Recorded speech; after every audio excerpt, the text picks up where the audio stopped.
सर्व समाज बांधवांना जय रविदास।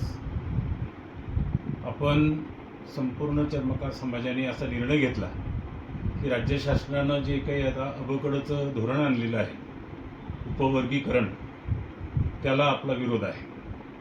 आणि हा विरोध प्रत्येक समाज बांधवांनी छाती ठोकपणे सांगायचा आहे, समाजामध्ये याचा प्रचार प्रसार करायचा आहे। कारण हा समाजाच्या दृष्टीनं घातक निर्णय आहे।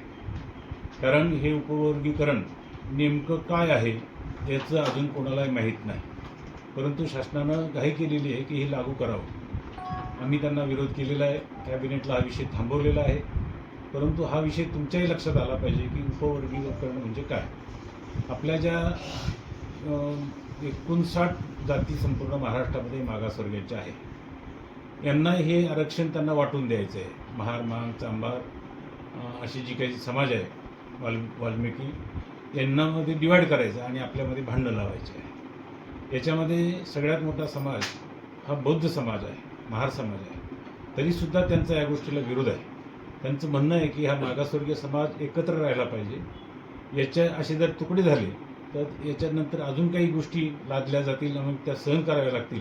आणि म्हणून आता या ठिकाणी मेहतर समाज, बौद्ध समाज, चर्मकार समाज हा एकत्र आलेला आहे। काही मातंग समाजाची लोकंसुद्धा आपल्याबरोबर आहे, काही मातंग समाजाची लोकं आपल्याबरोबर नाही।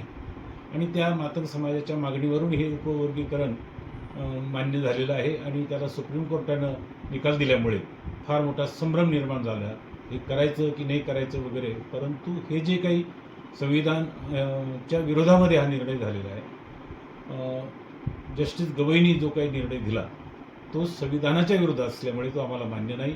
आणि म्हणून आपल्यामध्ये वादावादी नको, आपल्यामध्ये गटतट नको, एकीचं वातावरण पाहिजे।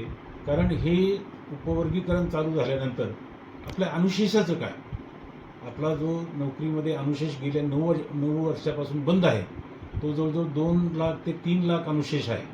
आणि तो अनुशेषाच्या जागा आम्हाला भरल्या पाहिजे।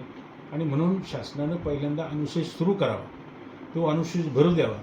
उपवर्गीकरणाचं बिल हे लोकांमध्ये द्यावं, त्याच्यावर ऑब्जेक्शन मागावे, ते नेमकं काय आहे, आम्हाला काय फायदा, काय नुकसान, कोणत्या जातीला काय मिळणार आहे, अशा प्रकारची गोष्ट ही ओपन झाली पाहिजे। पण ती ओपन होत नाही।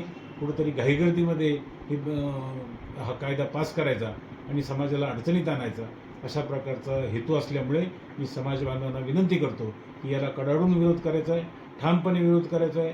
आणि याबद्दल काही आपल्याला माहिती पाहिजे असेल तर मला आपण फोन करा, मी निश्चितपणानं आपल्याला देईन।